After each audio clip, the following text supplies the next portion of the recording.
जिसमें मोदी के काले करतूत थे। मोदी किसी लड़की के पीछे पड़ा हुआ था और उस लड़की को मोदी यूज करता था। उस सीडी में सारे सबूत थे। वही प्रधानमंत्री है। जब ये पहली बार आया था तो इसने लिखा था मैं बैचलर हूँ, मैंने शादी नहीं करी। बाद में इसकी बीवी भी निकल कर आ गई थी। मुल्क का प्रधानमंत्री अय्याश हो, आवारा हो, जिस मुल्क का तड़ीपार, जो जितने भी इनके बाल गिरे चलते हैं, वहां की लड़कियां ये बीजेपी के हेड ऑफिस में, बीजेपी की कोठियों में सप्लाई होती हैं।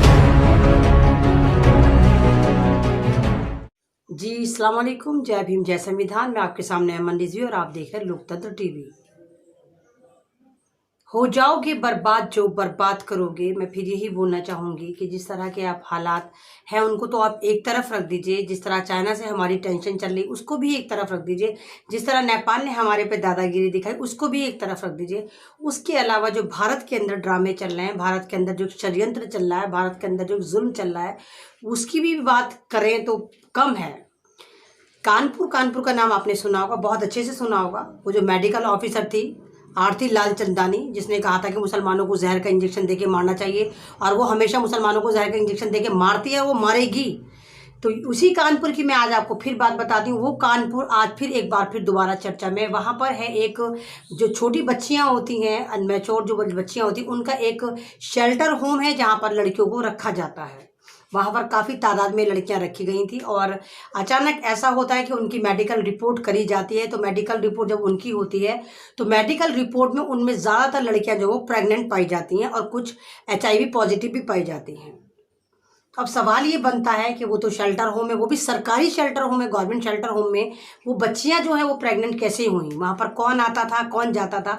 और ये एक केस नहीं है, ये हर दफ़ा कोई हर शेल्टर होम की भारत में यही कहानी है। कभी कोई नंगा होता है, कभी कोई नंगा होता है, कभी किसी का निकल कर आती है, कभी किसी की निकल कर आती है। तो अभी गवर्नमेंट जो छुपाने की बात कर रही है, उसको सारा उस पर पानी फेरने की बात कर रही है, तो उसके लिए उन्होंने ड्रामा करा कि उन लड़कियों को जो है वो कोरोना भी पाया गया, ताकि लोगों का दिमाग जो है प्रेगनेंसी की तरफ से हट जाए, गर्भवती की तरफ से हट जाए और कोरोना की तरफ चला जाए। उस पर ये कह रहे हैं कि 57 लड़कियां जो है वो कोरोना पॉजिटिव भी पाई गई, ताकि लोग ये भूल जाएं कि हाँ वो प्रेग्नेंट भी हैं, हाँ वो HIV पॉजिटिव भी हैं। बाद में पता चला, जो एक छानबीन हुई, इन बच्चों से पूछा गया तो उन लड़कियों ने कहा कि उनकी जो सप्लाई है वो जो बड़े बड़े सरकारी ऑफिसर हैं उनको दी जाती थी, उनकी कोठियों में उनको भेजा जाता था। तो ये सरकारी ऑफिसर कौन है? सरकारी ऑफिसर वही जो टकलू नंबर 2 योगी के जो सारे पिट्ठू हैं सारे, ये सिर्फ भगवा चोला पहनकर बैठ जाते हैं। मैं पहले भी आपसे कह रही हूँ कि भगवा चोले को बदनाम करते हैं। ये सारे के सारे रेपिस्ट हैं, सारे के सारे कातिल हैं। और चिन्मयानंद आपको याद रहेगा, चिन्मयानंद भी वो वहीं का है, यूपी का ही है। चाहे वो सेंगर हो, वो भी यूपी का ही है। ये सारे के सारे रेपिस्ट हैं। सेंगर को भी आप जानते होंगे कि सेंगर ने कम से कम एक ही दलित खानदान के पूरे खानदान को उसने कत्ल करवा दिया, 10-20 कत्ल कर दिए। और वो मासूम सी लड़की थी 14 साल की, जिसको बराबर सामूहिक बलात्कार करता रहा और करवाता रहा। और उसके बाद उस लड़की को भी इसने सेंगर ने मरवा दिया। और फाइनली टकलू नंबर 2 ने, इसने योगी ने भगवाकरण जो करके फिरता है और भगवा को बदनाम करता है, उसी सेंगर को इसने क्लीन चिट दे दी। तो ये तो इनका ड्रामा चल रहा है कि बीजेपी का, मैं आपको पहले ही बता चुकी हूँ कि बीजेपी में जो है 40% जो है वो रेपिस्ट हैं। इनके यहाँ रेप करना बहुत अच्छी बात माना जाता है। इनका जो रेप ना करती वो पार्टी उसको गलत समझते हैं। इनका कत्ल करना, रेप करना, लड़कियों को उठाकर लेके चले जाना, रेप करने के बाद लड़कियों को जला देना, ये बहुत मामूली बात है। तो सवाल ये बनता है कि वो लड़कियाँ जो थी, जो सरकारी शेल्टर होम में थी, उन पर किस तरह कार्रवाई करी जाएगी, कौन कार्रवाई करेगा, कौन पकड़ेगा, किसको पकड़ेगा। क्योंकि भारत का तो इस वक्त आलम ये हो चुका है कि हम किस अदालत में जाकर दरवाज़ा खटखटाएंगे, क्योंकि यहाँ पे तो सारी की सारी चीज़ें बिक चुकी हैं। यहाँ पुलिस जो है वो सबसे बड़ी कातिल है। यानी कि अगर हमारा कत्ल होता है, हमारे पे जुल्म होता है, तो हम कातिलों के पास जाके थोड़ी ना कहेंगे ले भैया हमारे कत्ल की तफ्तीश करिए, हमारे कत्ल की रिपोर्ट लिख ले। तो ये सारे के सारे ड्रामे बहुत खतरनाक चल रहे हैं। पूरा का पूरा ये नहीं समझ में आ रहा है भारत जो है किस करवट जाकर बैठेगा, किस तरह होगा। जिस बेटी पढ़ाओ बेटी बचाओ के ये नारे देते थे, आज उसी बेटी को घरों में घुस घुस के रेप कर रहे हैं, उनको उठाकर लेके जा रहे हैं। इन नेताओं को, जितने भी सरकारी नेता हैं या सरकारी लोग हैं, इन्हें कोई भी लड़की अच्छी लगती है तो ये उठाकर लेके चले जाते हैं और उसके साथ गलत काम करते हैं और कोई सुनवाई नहीं होती। जो भी बेचारे माँ बाप अगर कभी गलती से थाने भी चले जाते हैं तो या तो उनको मार दिया जाता है या लड़की को ही जला भून के बराबर कर दिया जाता है। 57 लड़कियों में से 7 लड़कियां प्रेग्नेंट पाई जाना और HIV पॉजिटिव पाई जाना, ये अपने अंदर एक बहुत बड़ी बात है कि HIV पॉजिटिव, यानी कि आपने एक तो उनके साथ गलत काम करा, फिर कोई सिक्योरिटी का भी कोई ख्याल नहीं करा गया।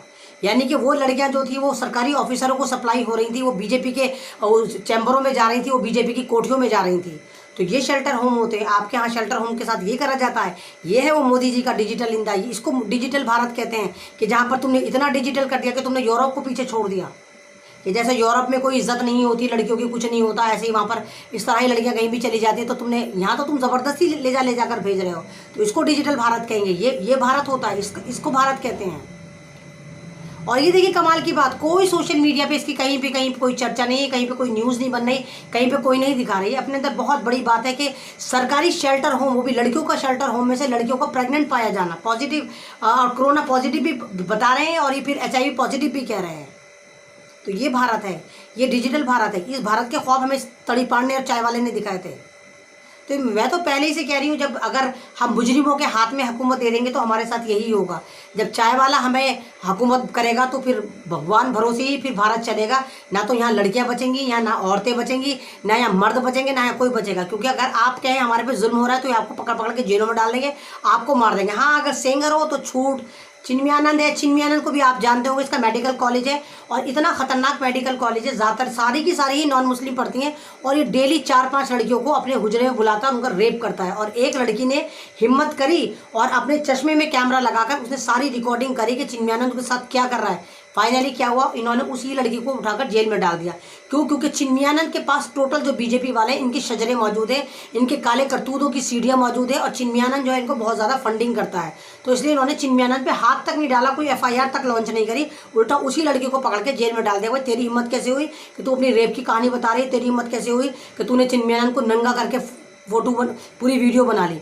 भाई वो वीडियो बड़ी वायरल हुई थी, पिछले साल की वीडियो है वो। अगर आप देखें तो चिन्मयानंद बिल्कुल नंगा पड़ा हुआ और एक जवान सी लड़की 21-22 साल की उसकी बॉडी मसाज कर रही है और उससे पूछ रही है। तो वो कह रहा है कि हाँ भाई कुछ नहीं हुआ, कुछ अच्छा नहीं लगा, कुछ नहीं हुआ, कल को आना, कल उसको बुलाना, कल उसको बुलाना। मतलब ये हाल है इनके मेडिकल कॉलेज का। ये जितने भी RSS के दल्ले और पिल्ले हैं जो मेडिकल कॉलेज भी खोल लेते, तो वहाँ ये लड़कियाँ सेफ नहीं रहती, उनको ये यूज़ करते हैं और इन पर कोई कार्रवाई नहीं होती। कश्मीर का वो देवेंद्र था, उस पर कोई कार्रवाई नहीं, उसको छोड़ दिया। वो जबकि वो संसद पे हमले का जिम्मेदार था, वो पुलवामा अटैक उसने करवाया था, उसको ये आज़ाद कर देते हैं। हाँ, अगर कोई मुसलमान होता है, कोई दलित होता है और कोई ये कहता है हमें को हम भारतीय हैं, हमारे पे जुल्म हुआ, तो हमें पकड़ के जेल में डाल देते हैं। सफूरा जरगा प्रेग्नेंट है, मासूम है, उसको जेल में पकड़ के डाल दिया। लेकिन चिन्मयानंद पे कोई कार्रवाई नहीं, सेंगर पे कोई कार्रवाई नहीं। कपिल मिश्रा जो भगवा आतंकवादी है, जिसपे BBC लंदन भी कह चुका है कि कपिल मिश्रा आतंकवादी है और आपकी जो नागनी तिवारी है वो आतंकवादी, उन पे कोई कार्रवाई नहीं, उनको खुला खुला छोड़ रखा है। हम कहाँ लड़ेंगे? हम सरहद पे जाके चाइना से लड़ें, नेपाल से लड़ें, पाकिस्तान से लड़ें, बांग्लादेश से लड़ें, भूटान से लड़ें, या देश के अंदर इन गद्दारों से लड़ें, इन आतंकवादी हुकूमत से लड़ें?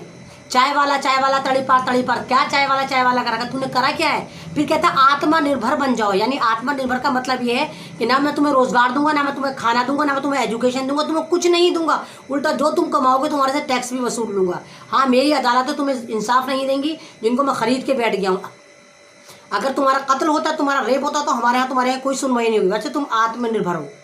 तो ये कौन सा भारत है? किस भारत की बात करें भाइयों? ये अभी ये जो कानपुर में हुआ है, अब अगला नंबर आप भी सोच लीजिएगा। घरों में भी लड़कियां सेफ नहीं है, जब शेल्टर होम में भी सेफ नहीं है, जहाँ सिक्योरिटी के पूरे इंतजाम होते हैं, तो आप खुद सोचो कि घरों में लड़कियां किस तरह सेफ रहती होंगी। इनका तो मनमौजी है, इनके तो भगवा चोला पहन के भगवा को बदनाम करते, कहते हैं हमने शादी नहीं करी। शादी नहीं करके इनके हर रोज़ इनकी अय्याशियाँ चलती हैं, रोज़ाना इनके साथ नई लड़की आती है। हमारा जो चाय वाला PM मोदी आप जानते होंगे, कपिल मिश्रा को भी आप जानते होंगे। कपिल मिश्रा कैसा जहर उगलता था और कपिल मिश्रा एक सीढ़ी उठाए फिरता था जिसमें मोदी के काले करतूत थे। मोदी किसी लड़की के पीछे पड़ा हुआ था और उस लड़की को मोदी यूज़ करता था, उस सीढ़ी में सारे सबूत थे। तो वही कपिल मिश्रा जो उसको ब्लैकमेल करता था, आप पार्टी में जब था और सीढ़ी उठाए फिरता था, वही कपिल मिश्रा को आप पार्टी उसी कपिल मिश्रा को बीजेपी ने खरीद लिया और अपने अंदर कर लिया। पता नहीं कितने करोड़ में बिका। वही कपिल मिश्रा मुंह में दही जमा के बैठ गया, वो सीडी का है नहीं पता। तो जिस मुल्क का प्रधानमंत्री अय्याश हो, लड़कियों के पीछे हो और कहता हो मैं तो भैया सन्यासी हूँ, ये वही प्रधानमंत्री है। जब ये पहली बार आया था तो इसने लिखा था मैं बैचलर हूँ, मैंने शादी नहीं करी। बाद में इसकी बीवी भी निकल कर आ गई। जिस मुल्क का तड़ीपार इतनी बड़ी पोस्ट पर हो तो उस मुल्क का क्या हाल होगा? आप देखो ना, अमित शाह पूरा गुजरात दंगे में इन्होंने क्या हाल करा था। लाखों हज़ारों मुसलमानों को कटवा दिया था, फर्जी गोधरा करवाया था और इस पर सज़ा थी, इसको गुजरात से निकाल के बाहर फेंक दिया था। वही तड़ीपार आज हमारे मुल्क पे हुकूमत कर रहा है। तो जिस मुल्क में इस तरह चोर चकार हुकूमत करेंगे तो उस मुल्क का यही हुआ हाल होगा। ना यहाँ बच्चियाँ सेफ होंगी, ना यहाँ बच्चे सेफ होंगे, यहाँ लड़कियाँ सेफ होंगी, ना यहाँ औरतें सेफ होंगी, ना यहाँ मर्द सेफ होंगे, ना इंसान सेफ होगा, ना ही पब्लिक सेफ होगी। पब्लिक सेफ पे आप देखिए चाइना में हमारे साथ क्या हो रहा है। चाइना हमारे अंदर पूरा घुसा पड़ा हुआ है। 135 किलोमीटर अंदर घुस गया और मोदी हमारा चाय वाला फरमा रहा है कि नहीं, चाइना ने हमारी 1 इंच ज़मीन नहीं ली। यानी चाइना जो आया है टहलता हुआ हमारे अंदर, वो चाइना अपनी ही ज़मीन ले रहा है। यानी गलवान झील चाइना की है, लद्दाख भी चाइना का है, अरुणाचल प्रदेश भी चाइना का है, सिक्किम भी चाइना का है। ये मोदी हमारा कह रहा है कि चाइना ने 1 इंच ज़मीन नहीं ली, जो ज़मीन चाइना ले रहा है वो चाइना ही की है, गलती से हमारे पास आ गई थी। यानी इसका मतलब यही हुआ ना, हमारे कितने फौजी मार दिए। पहले तो कहते कोई नहीं मरा, 20-20 कर रहे थे, 45 से ज़्यादा हमारे फौजी मरे। ये कह रहे थे नहीं मरा, उसके बाद ये कह रहे थे नहीं, चाइना हमारा मच्छर भी उठाकर नहीं लेकर गया। उसके बाद चाइना ने हमारे 10 फौजी वापस करे हैं।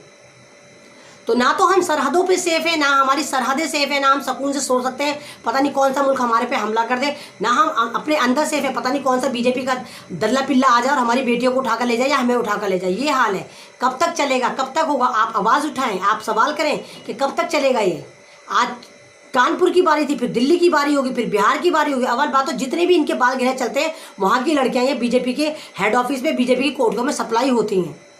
तो हमें इन पे एक्शन लेना चाहिए, इस पार्टी को उखाड़ फेंकना चाहिए, हमें सबको यूनाइटेड होना चाहिए। तो मैं सबसे कहूँगी, जागो बहुजनों, जागो, जागो मुसलमानों, जागो और एक इनकलाब चलाओ इस हुकूमत के खिलाफ, क्योंकि ये आपको बर्बाद कर देगी, आपको तबाह कर देगी और कर दिया है तबाह। शुक्रिया।